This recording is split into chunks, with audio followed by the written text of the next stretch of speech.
Penguin Readers, Level 3. How to Be an Alien by George Mikesh. Recording copyright Penguin Books 1999. Not to be publicly performed, resold, hired, copied or re-recorded without written permission from the publishers. Preface. I wrote this book in 1946. Many people bought it and said kind things about it. I was surprised and pleased, but I was also unhappy that they liked it. I will explain. It is very nice when a lot of people buy a book by a new writer. I'm sorry, very nice is not an English thing to say.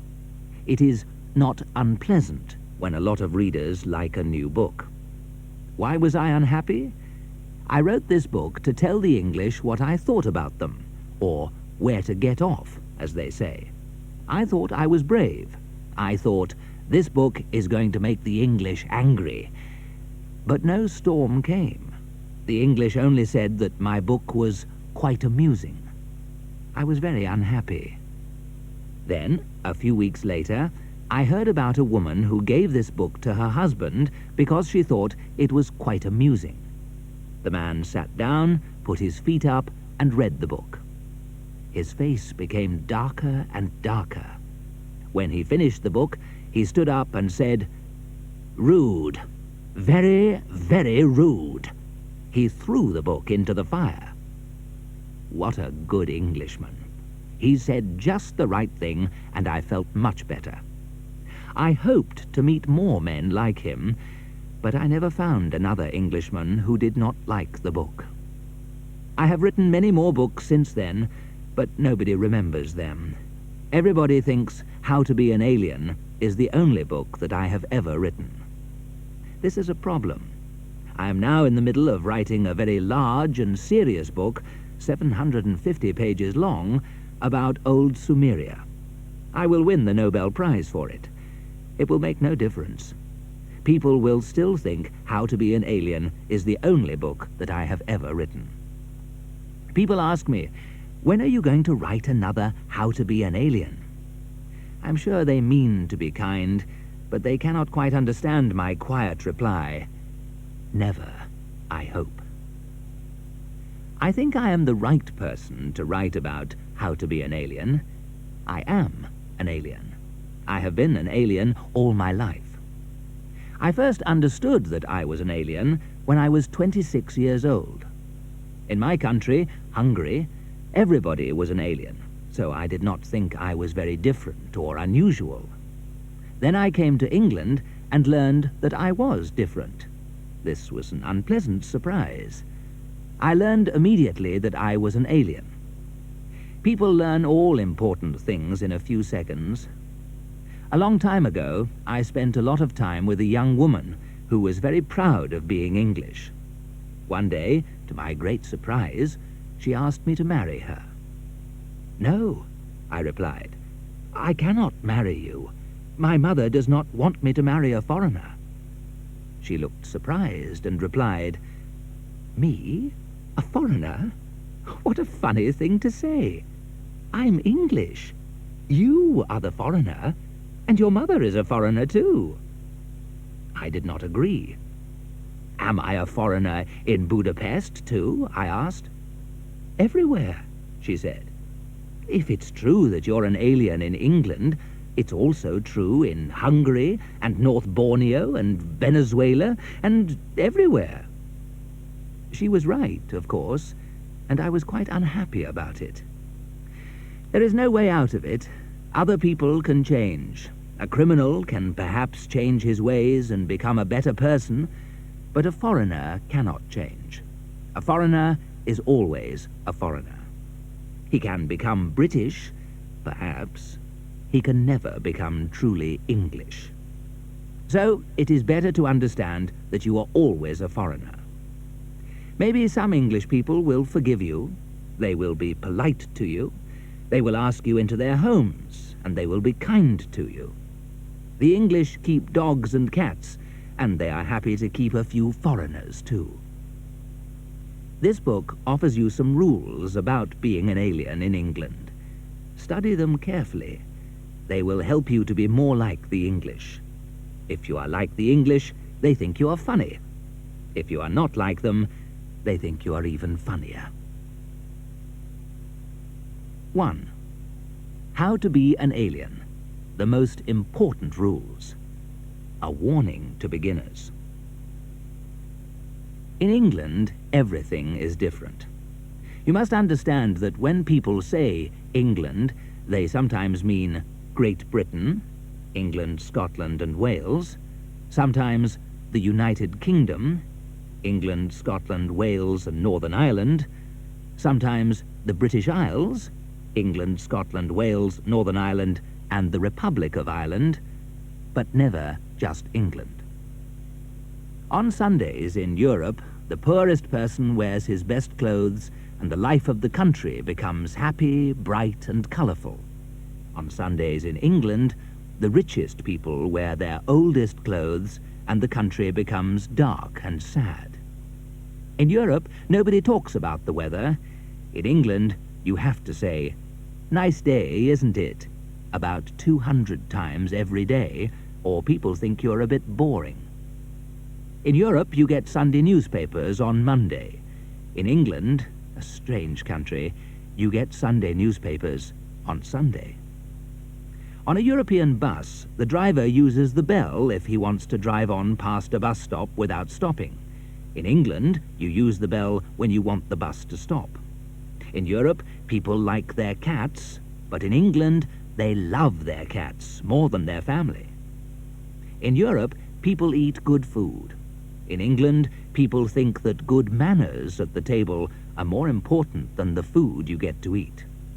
The English eat bad food, but they say it tastes good. In Europe, important people speak loudly and clearly. In England, they learn to speak slowly and quietly so you cannot understand them. In Europe, clever people show that they are clever by talking about Aristotle, Horace and Montaigne. In England, only stupid people try to show how clever they are. The only people who talk about Latin and Greek writers are those who have not read them. In Europe, almost every country, big or small, fights wars to show they are the best. The English fight wars against those people who think they are the best. The English already know which country is really the best. Europeans cry and quickly get angry. Instead of this, the English just laugh quietly at their problems. In Europe, people are either honest with you or they lie to you. In England, people almost never lie, but they are almost never quite honest with you either. Many Europeans think that life is a game. The English think cricket is a game. Introduction. This part of the book tells you how to introduce people to other people. Most importantly, when you introduce strangers, do not say their name so that the other person is able to hear it. Usually this is not a problem because nobody can understand your accent. If somebody introduces you to a stranger, there are 2 important rules to follow. 1. If he puts out his hand to shake yours, do not take it. Smile and wait. When he stops trying to shake your hand, try to shake his. Repeat this game all afternoon or evening. Quite possibly, this will be the most amusing part of your afternoon or evening. 2. The introductions are finished and your new friend asks if you are well. How do you do? But do not forget, he does not really want to know. To him, it does not matter if you are well or if you are dying of a terrible illness. Do not answer. Your conversation will be like this. He. How do you do? You. Quite good health, not sleeping very well, left foot hurts a bit, 1 or 2 stomach problems. A conversation like this is un-English and unforgivable. When you meet somebody, never say, "Pleased to meet you." English people think this is very rude. And one other thing. Do not call foreign lawyers, teachers, doctors, dentists, or shopkeepers doctor. Everybody knows that the little word doctor means that you are a Central European. It is not a good thing to be a Central European in England, so you do not want people to remember. The weather. This is the most important subject in the land.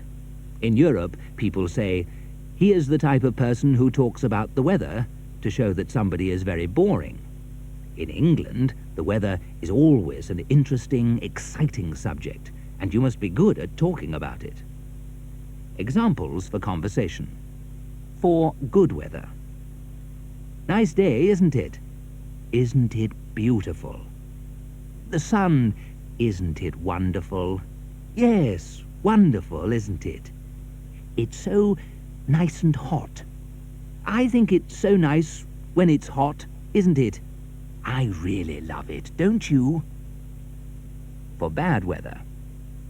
Terrible day, isn't it? Isn't it unpleasant? The rain. I don't like the rain.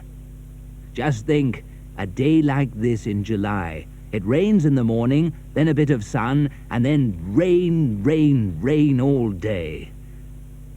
I remember the same July day in 1936. Yes, I remember too. Or was it 1928? Yes, it was. Or in 1939? Yes, that's right. Now look at the last few sentences of this conversation. You can see a very important rule. You must always agree with other people when you talk about the weather. If it is raining and snowing, and the wind is knocking down trees, and someone says, "Nice day, isn't it?" answer immediately, "Isn't it wonderful?" Learn these conversations by heart. You can use them again and again. If you repeat these conversations every day for the rest of your life, it is possible that people will think you are clever, polite, and amusing. Listen to the weather reports on the radio, and you will hear different weather reports for different people. There is always a different report for farmers. For example, you hear, "Tomorrow it will be cloudy and cold. There will be a lot of rain." Then, immediately after this, you hear, "Weather report for farmers. It will be bright and warm, and there will be a lot of sunshine." Farmers do important work for the country, so they need better weather, you see. Often the radio tells you that it is a nice day, but then you look outside and see that it is raining or snowing. Sometimes the radio says it is a rainy day, and you see that the sun is shining brightly. This is not because the weather people have made a mistake. It is because they have reported the right weather as they want it to be. But then some troublesome weather from another part of the world moves in across Britain and changes the weather picture. If British weather has to mix with foreign weather, things are not looking very good. Soul. Not quite saying what you mean. Foreigners have souls. The English do not have souls. In Europe, you find many people who look sad. This is soul. The worst kind of soul belongs to the Slav people. Slavs are usually very deep thinkers. They say things like this: "Sometimes I am so happy, and sometimes I am so sad. Can you explain why?" You cannot explain. Do not try. Or perhaps they say, "I want to be in some other place, not here." Do not say, "I'd like you to be in some other place too." All this is very deep. It is soul, just soul. But the English have no soul. Instead, they say less than they mean. For example, if a European boy wants to tell a girl that he loves her, he goes down on his knees and tells her she is the sweetest, most beautiful and wonderful person in the world. She has something in her, something special, and he cannot live one more minute without her. Sometimes, to make all this quite clear, he shoots himself. This happens every day in European countries where people have soul.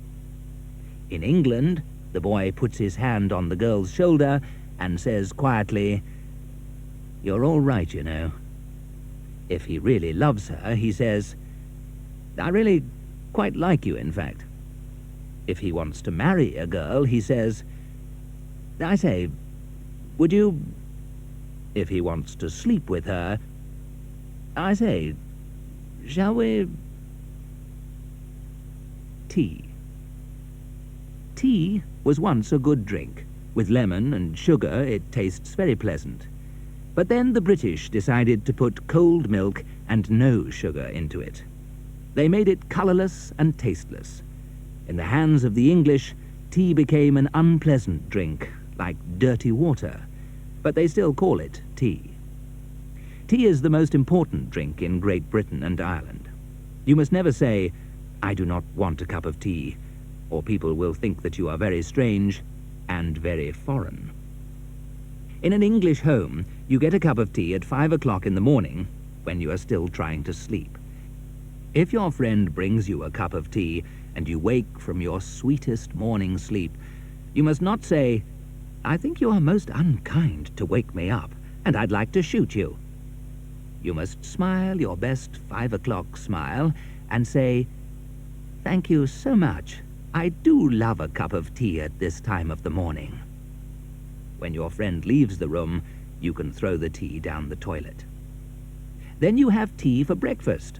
You have tea at 11 o'clock in the morning, then after lunch, then you have tea at tea time, about 4 o'clock in the afternoon, then after supper, and again at 11 o'clock at night. You must drink more cups of tea if the weather is hot, if it is cold, if you are tired, if anybody thinks you are tired, if you are afraid, before you go out, if you are out, if you just have returned home, if you want a cup, if you do not want a cup, if you have not had a cup for some time, if you have just had a cup. You must not follow my example. I sleep at 5 o'clock in the morning. I have coffee for breakfast. I drink black coffee again and again during the day. I drink strange and unusual teas with no milk at tea time. I have these funny foreign ways, and my poor wife, who was once a good English woman, now has them too, I'm sorry to say. Sex. European men and women have sex lives. English men and women have hot water bottles. The language. When I arrived in England, I thought that I knew English. After I'd been here an hour, I realized I did not understand one word. In my first week, I learned a little of the language, but after 7 years, I knew that I could never use it really well. This is sad, but nobody speaks English perfectly.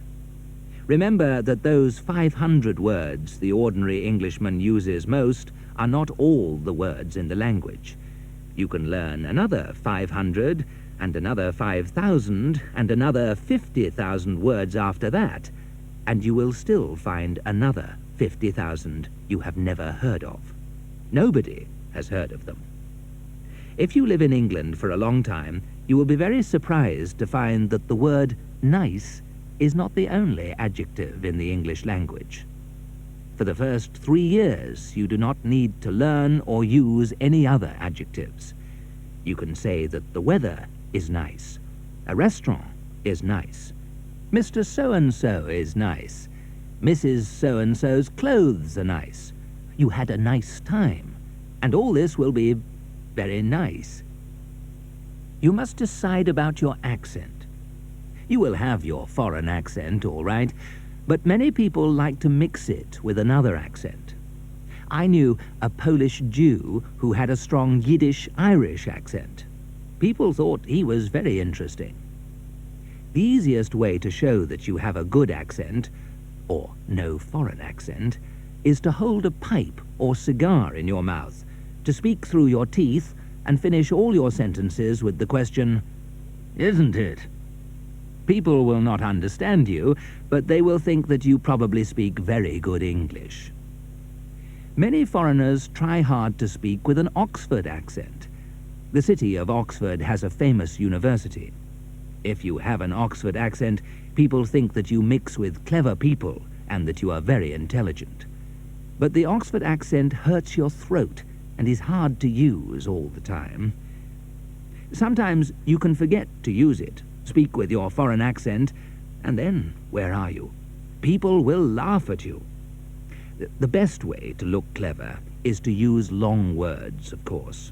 These words are often Old Latin and Greek words, which the English language has taken in. Many foreigners have learned Latin and Greek in school, and they find that A, it is much easier to learn these words than the much shorter English words.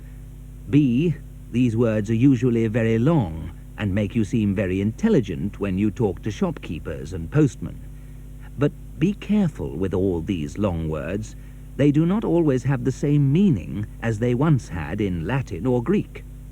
When you know all the long words, remember to learn some short ones too.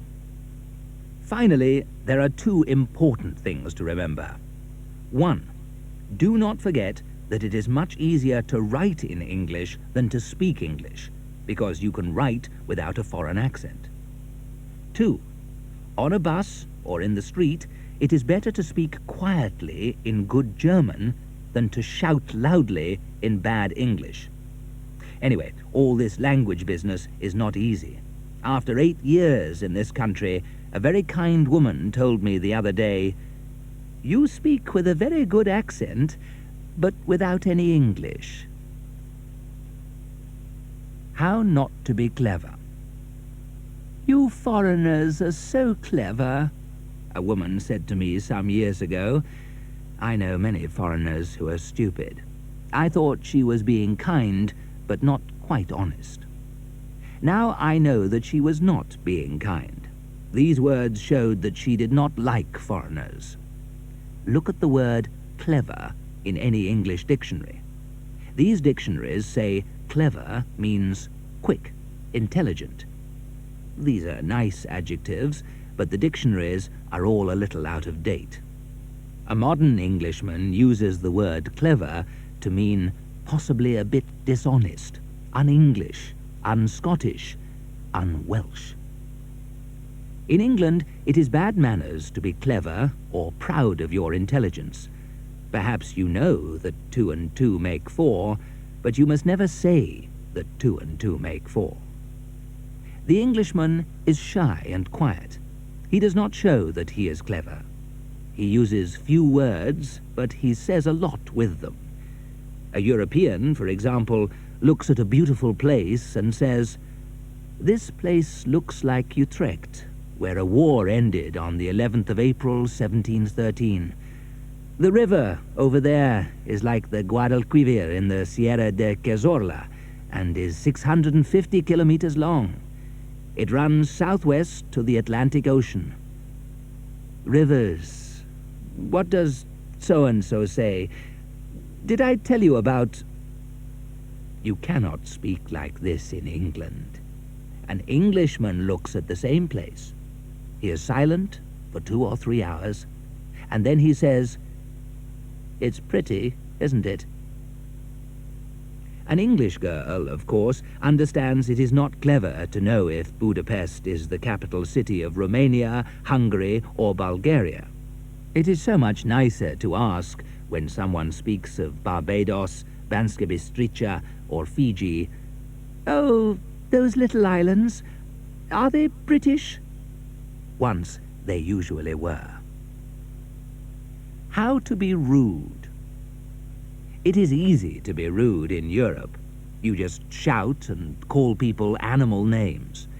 To be very rude, you can make up terrible stories about them. In England, people are rude in a very different way. If somebody tells you an untrue story, in Europe you say, "You are a liar, sir." In England, you just say, "Oh, is that so?" Or, "That's quite an unusual story, isn't it?" A few years ago, when I knew only about 10 words of English and used them all wrong, I went for a job. The man who saw me said quietly, "I'm afraid your English is a bit unusual." In any European language, this means kick this man out of the office. 100 years ago, if somebody made the Sultan of Turkey or the Tsar of Russia angry, they cut off the person's head immediately. But when somebody made the English Queen angry, she said, "We are not amused." And the English are still, to this day, very proud of their Queen for being so rude. Terribly rude things to say are, "I'm afraid that," "How strange that," and "I'm sorry, but..." You must look very serious when you say these things. It is true that sometimes you hear people shout, "Get out of here," or "Shut your big mouth," or "Dirty pig," etc. This is very un-English. Foreigners who lived in England hundreds of years ago probably introduced these things to the English language. How to compromise. For the British, compromise is very important. Compromise means that you bring together everything that is bad. For example, English people agree to go to a party, but then do not speak to anyone. In an English house, you can see that the English compromise. It is all right for their houses to have walls and a roof, but they must be as cold inside as the garden outside. It is all right to have a fire in an English home, but if you sit in front of it, your face is hot, but your back is cold. It is a compromise. It answers the problem of how to burn and catch a cold at the same time. In an English pub, you can have a drink at 5 minutes after 6, but you cannot have a drink at 5 minutes before 6. This is a compromise. To drink too much between 3 o'clock and 6 o'clock in the afternoon, you must stay at home. The English language is a compromise between sensible, easy words and words which nobody understands. A visit to the cinema is a compromise. You must queue uncomfortably for 3 hours to get inside the cinema so that you can be comfortable for 1 hour during the film. English weather is a compromise between rain and snow. In fact, almost everything about life in England is a compromise. How to be a hypocrite. If you want to be really and truly British, you must become a hypocrite. Now, how do you become a hypocrite? As some people say, an example explains things best. I'll try this way. I was having a drink with an English friend in a pub. We were sitting on high chairs near the bar when suddenly there was a fight and some shooting in the street. I was truly and honestly frightened. A few seconds later, I looked for my friend, but I couldn't see him anywhere. At last, I saw that he was lying on the floor. When he realized we were safe in the pub, he stood up. He turned to me and smiled. "Good God," he said. "You were frightened. You didn't even move." Small pleasures. It is important to learn to enjoy small pleasures because that is terribly English. All serious Englishmen play cricket and other games. During the war, the French thought the English were childish because they played football and children's games when they were not fighting. Boring and important foreigners cannot understand these small pleasures. They ask, why do important men in the British government stand up and sing children's songs? Why do serious businessmen play with children's trains while their children sit in the next room learning their lessons? Why, more than anything else, do grown-up people want to hit a little ball into a small hole? This is a very popular sport in England. Why are the great men in government who saved England in the war only called quite good men? Foreigners want to know, why do English people sing when nobody is in the room? If somebody is in the room, the English will stay silent for months. Favorite things. In England, people do not often get excited. They do not enjoy many things, but they love to queue. In Europe, if people are waiting at a bus stop, they look bored and half asleep. When the bus arrives, they fight to get on it. Most of them leave on the bus, and some are very lucky and leave in an ambulance. One Englishman waits at a bus stop, and even if there are no other people there, he starts a queue. The biggest and best queues are in front of cinemas. These queues have large cards that say, "Queue here for 4 shillings and 6pence. Queue here for 9 shillings and 3pence. Queue here for 16 shillings and 8pence. Nobody goes to a cinema if it does not have cards telling customers to queue. At weekends, an Englishman queues up at the bus stop, travels out to Richmond, queues up for a boat, then queues up for tea, then queues up for ice cream, then queues up some more, because it is fun, then queues up at the bus stop when he wants to go home. He has a very good time. Many English families spend pleasant evenings at home just by queuing for a few hours. The parents are very sad when the children leave them and queue up to go to bed. Remember, if you go for a walk with a friend in England, don't say a single word for hours. If you go for a walk with your dog, talk to it all the time. 2. How to be an alien. Less important rules and some special examples. A Bloomsbury intellectual. Bloomsbury intellectuals do not want to look like each other, so they all wear the same clothes.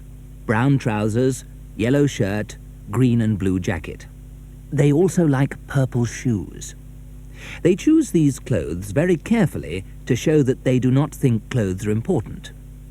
It is terribly important that the BI always has a 3-day beard, because shaving is only for ordinary people.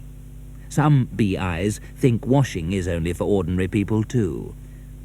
At first, it is quite difficult to shave a 4-day beard so that it looks like a 3-day beard, but with practice, a BI can always have a perfect 3-day beard.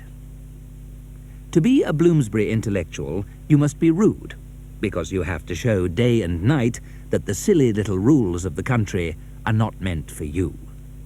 If you find it too difficult to stop being polite, to stop saying hello and how do you do and thank you, etc., then go to a Bloomsbury school for bad manners. There you can learn to be rude.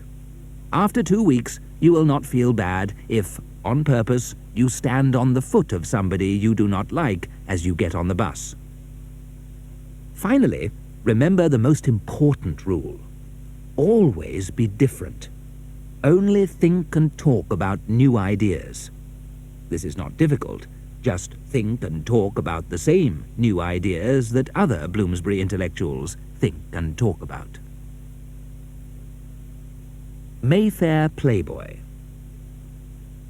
Put the little word "d" in front of your name. This makes people think that you are important.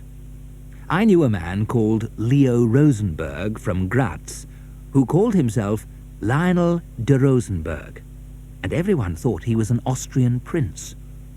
Understand that the most important thing in life is to have a nice time, go to nice places, and meet nice people. Now, to have a nice time, you must drink too much. Nice places are great hotels and large houses with a lot of music and no books. Nice people say stupid things in good English. Unpleasant people say clever things with a bad accent. In the old days, the man who had no money was not a gentleman. Today, in Mayfair, things are different. A gentleman can have money or borrow money from his friends. The important thing is that even if he is very poor, he must not do useful work. Always laugh if someone says something amusing. Be polite but do not be serious. Laugh at everything that you are not intelligent enough to understand. Don't forget that your clothes, your trousers, ties and shirts, are the most important things in your life. Always be drunk after 6:30 p.m. How to be a filmmaker. To become a really great British filmmaker, you need to have a little foreign blood in you. The first thing a British filmmaker wants to do is to teach Hollywood how to make good films. To do this, you must not try to make films about American subjects. Here is the subject for an American film. Do not use it. A young man from Carthage, Kentucky, who can sing beautifully, goes to town. After many difficulties, he becomes New York's most famous singer. At the same time, he falls in love with a poor girl who works in a local shop. She is very beautiful, but nobody knows that she also has the best voice in the city. She helps her lover when she sings a song in his theatre in front of 6 million people. The young and very famous singer marries the girl. Here is an example of a serious and deep American film. A happy but very poor young man in New Golders Green, Alabama, becomes very rich selling thousands of machines to other poor people. The richer he becomes, the more unhappy he is. Everybody knows that money cannot make you happy. It is better to be poor and have no job. The young man buys 7 big cars and 3 aeroplanes and becomes more unhappy. He builds a large and beautiful house and is very, very unhappy. When the woman he has loved for 15 years finally says she will marry him, he cries for 3 days. This story is very deep. It has soul. To show the film has soul, the cameraman takes interesting and surprising pictures of the film stars. He takes photographs of the bottom of their feet and the tops of their heads. Everybody is happy with this new way of making films and thinks that the filmmaker is very clever. English filmmakers are different. They know that not all the people who watch films are stupid, and some of them can enjoy intelligent films. Here are some important rules you must remember if you want to make a really and truly British film. 1.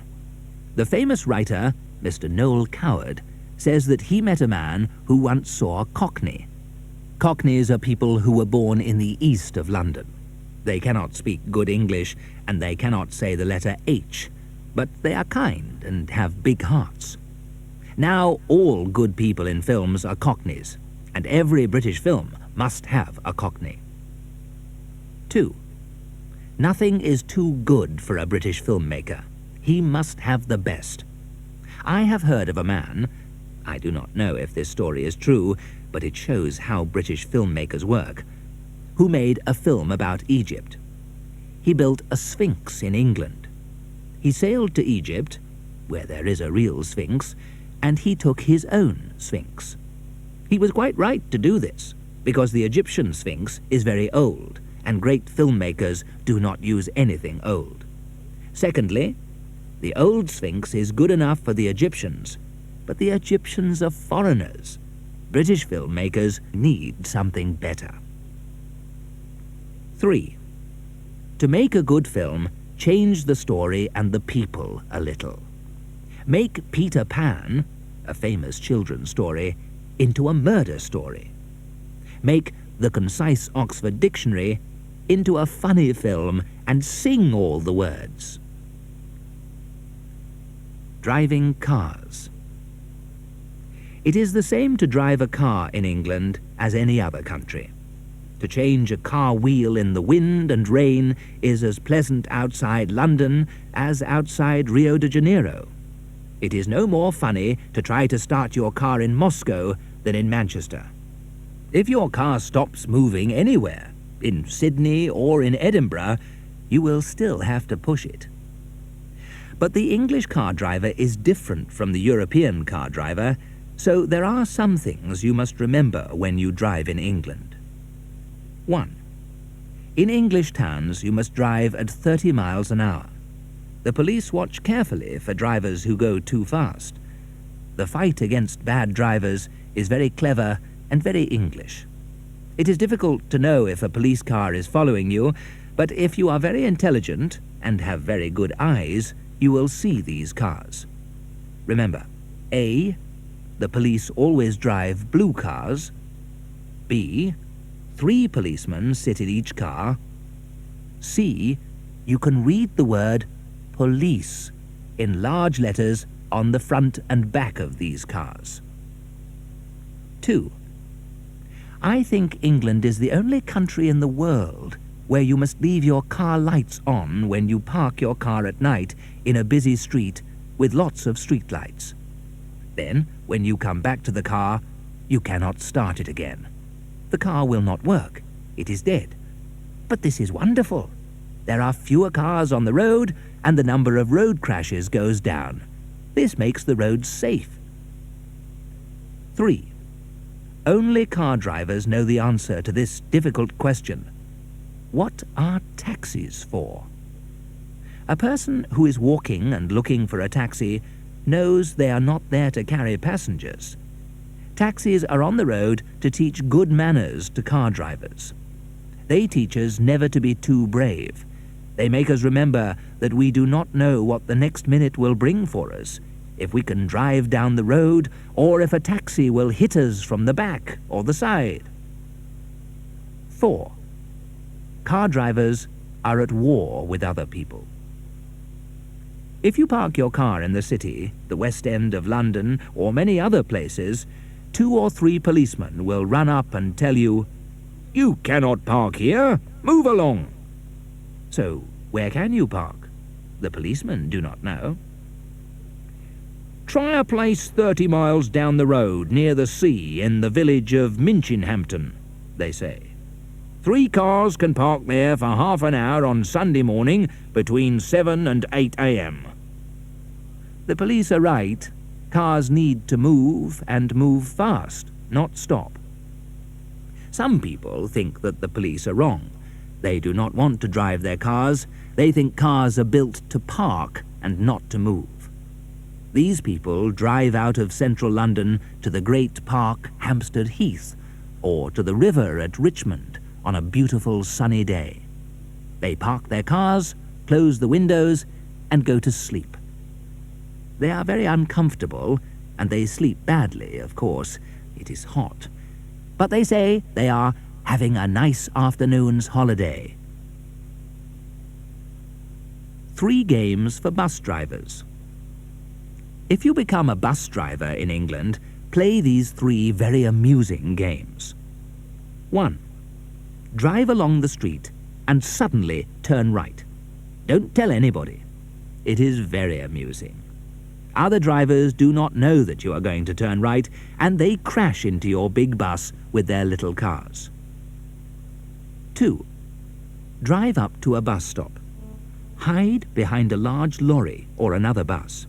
Then, when you get to the bus stop, do not stop, but drive away fast. It is very amusing to see the faces of the people who wanted to get on your bus.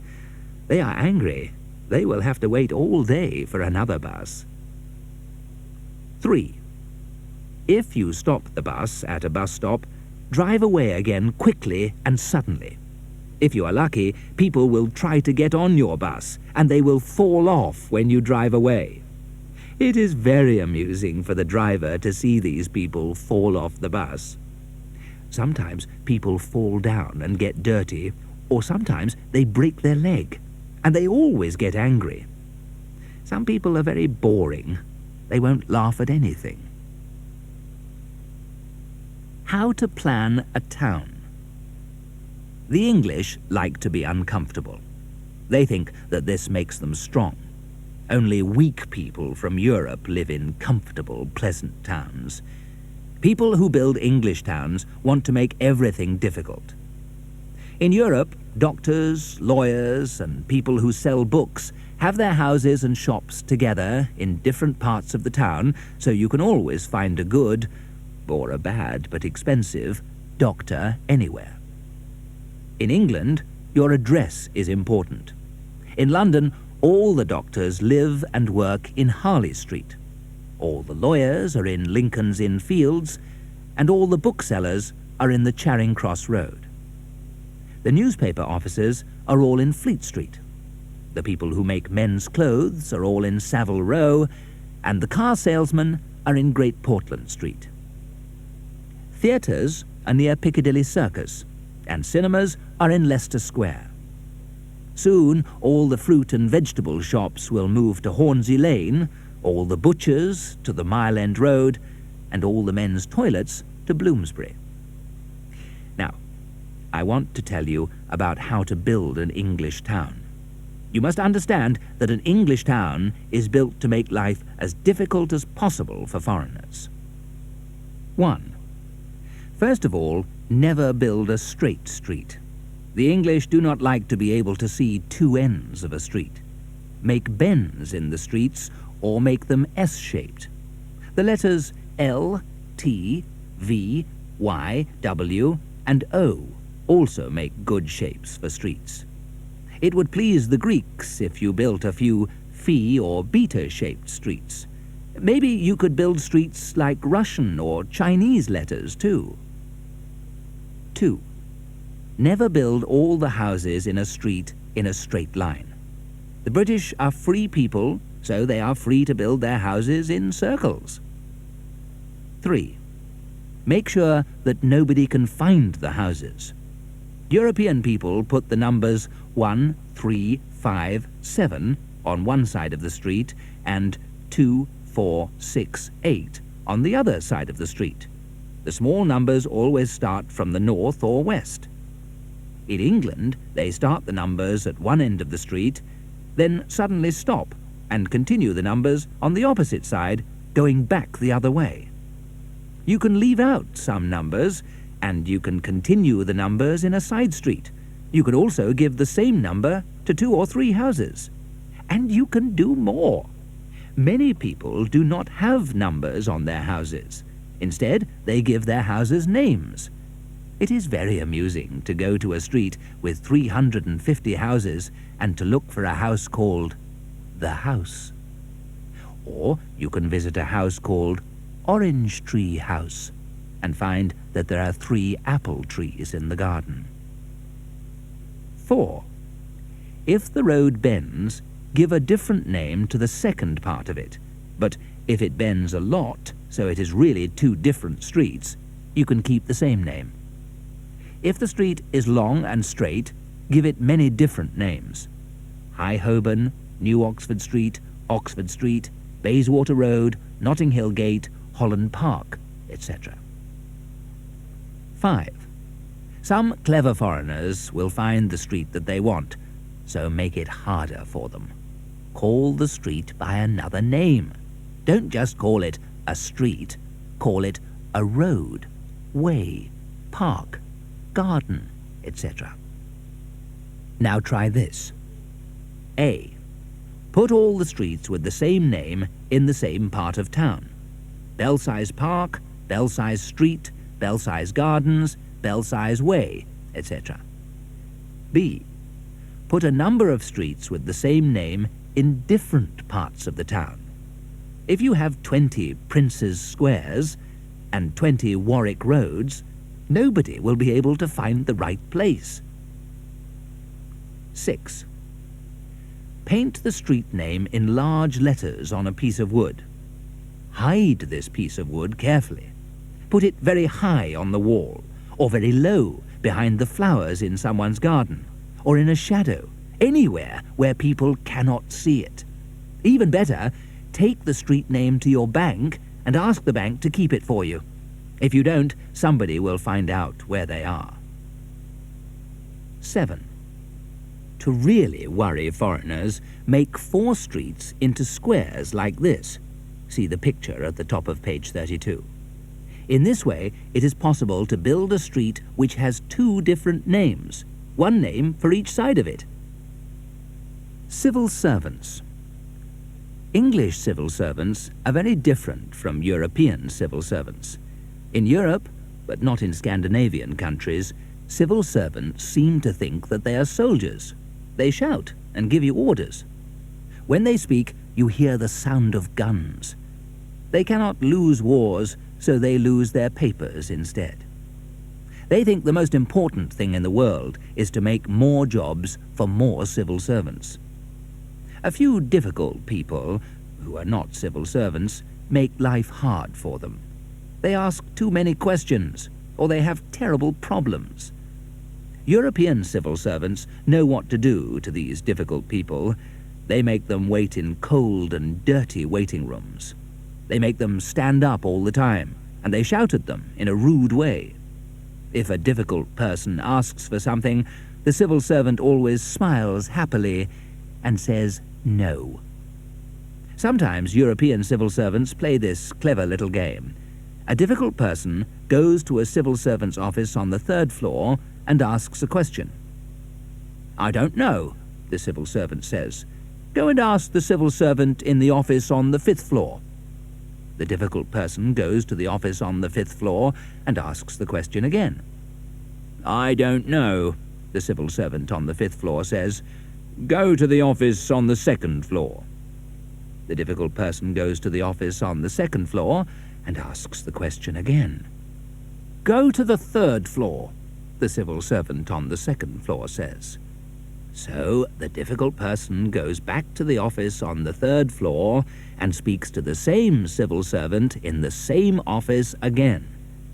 "But I told you to go to the 5th floor," the first civil servant shouts. The difficult person goes to the 5th floor, and another civil servant sends him back to the 2nd floor, round and round and round. European civil servants play this game all day until the difficult person is tired and goes home, or goes mad, and asks someone to take him to a hospital for mad people. If this happens, the civil servant says, "Not here. Go to the office on the 2nd floor." Soon the difficult person does not want to go to hospital and goes home. But in England, civil servants are different. They do not think that they are soldiers, they think that they are businessmen. They are polite and kind and always smile and say yes when somebody asks a question. So everybody leaves British civil servants in their offices, and they are able to spend all day quietly reading murder stories. Why, you ask, do difficult people in Britain leave British civil servants in their offices without asking them to do any work? I will tell you. 1. British civil servants write and speak a language that nobody understands. 2. Civil servants never decide anything. They say that they will think about something, or think about it again. 3. You can never find a British civil servant. Their job is to help people, but if you try to find a civil servant, in fact, he is never there. He is out on business. He is out for lunch. He is somewhere having tea, or he is just out. Some civil servants are clever. They go for tea before they come back from lunch. British civil servants are always polite. Before the war, British civil servants ordered an alien to leave the country. He asked to stay a few more weeks, but they told him no, he had to leave. He stayed, and a short time later he got this letter. "Dear Sir, we are very sorry to tell you that the government has looked through all your papers again and has decided that you cannot stay in this country. We are terribly sorry to tell you that you must leave in the next 24 hours. If you do not, we will have to make you leave. Your servant, XXX." In Europe, rich and important people have friends, cousins, and brothers that they know who are civil servants and who help them to get everything that they want. In England, if your friends and family are civil servants, they do nothing for you. This is the beautiful thing about England. British newspapers the fact. There was some trouble on the Pacific island of Charamak. A group of 10 English and 2 American soldiers went to the island with Captain RLATW Tilbury. After a short fight against the Buburuk people, they took 217 Buburuk prisoners, burned 2 large oil refineries, and put an end to the trouble. They then returned to their ship. How do the British newspapers tell this story? Every newspaper tells it differently. The Times, one of Britain's greatest, most famous newspapers. It is important to understand that this fight was important, but it was not very important. The Buburuk people were not easy to fight, but at the same time, they were not difficult to fight. We are not sure of the number of Buburuk prisoners, but we think it is more than 216, but not more than 218. In Parliament, a man from the government said, "I can give this information about the Charamak oil refineries. In the first half of the year, the Army, and most of, but not all, the Royal Air Force, burned 1/2 more than 3 times the oil that the Army burned in the same months of last year.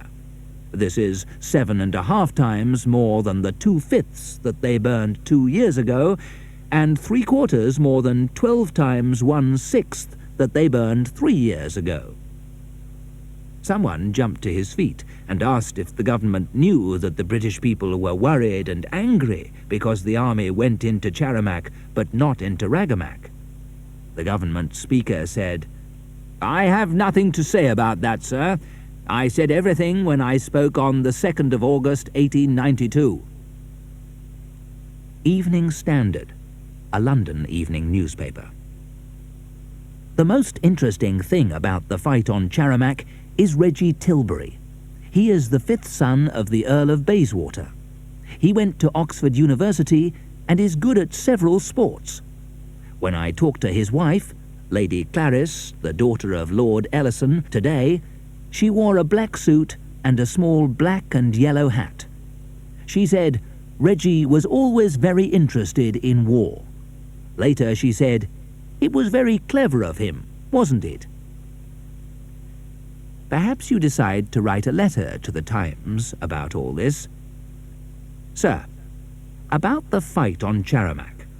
The great English writer John Flatt lived on Charamak in 1693. When he was there, he wrote his famous book, The Fish. Yours, etc. The next day, you will see this answer. Sir, I am very pleased Mr. wrote about John Flatt's book, The Fish. I write to tell you that many people, like Mr. think John Flatt wrote The Fish in 1693. He started the book in 1693, but he only finished it in 1694. If you write for an American newspaper, you just say this. The Oklahoma Sun. Americans win the war in the Pacific Ocean. If naturalized. The verb to naturalize shows that you must become British to be a natural person. Look at the word natural in a dictionary. It means real. So, if you are not naturalized, you are not a real person. To become a real person, you must become British. You must ask the British government to make you British. The government can say yes, or it can say no. If the government says yes and you become British, you must change the way that you think and live. You must not say the things that you think, and you must look down on everything that you really are, an alien. You must be like my English friend, Gregory Baker. He is an English lawyer. He looks down on these people. Foreigners, Americans, Frenchmen, Irishmen, Scotsmen, Welshmen, Jews, workers, poor people, businessmen, writers, women, lawyers who are too rich, lawyers who are too poor. He does not like his mother because she is a good businesswoman. He does not like his wife because he does not like her family, and he does not like his brother because he is a soldier. Gregory does like his 7-year-old son because their noses are the same shape. If you are naturalized, remember, 1. You must eat porridge for breakfast and say that you like it. 2. Speak English all the time, even with other aliens. Do not speak the language of the country you came from. It is very un-English to understand or speak another language. If you must speak French, which is not too bad, then only speak it with a very bad accent. 3. Change your library at home. Only read books by English writers. Throw out famous Russian writers and buy books about English birds. Throw out famous French writers and read The Life of a Scottish Fish instead. 4. When you talk about the English, always say we. But be careful.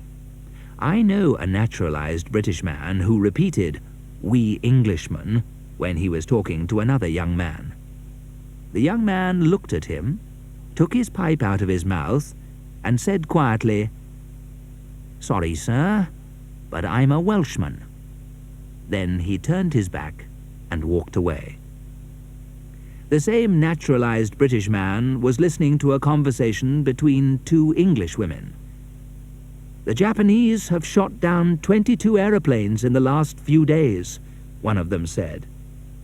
"What, ours?" the man asked the 2 women. The Englishwoman looked at him coldly. "No, ours," she said.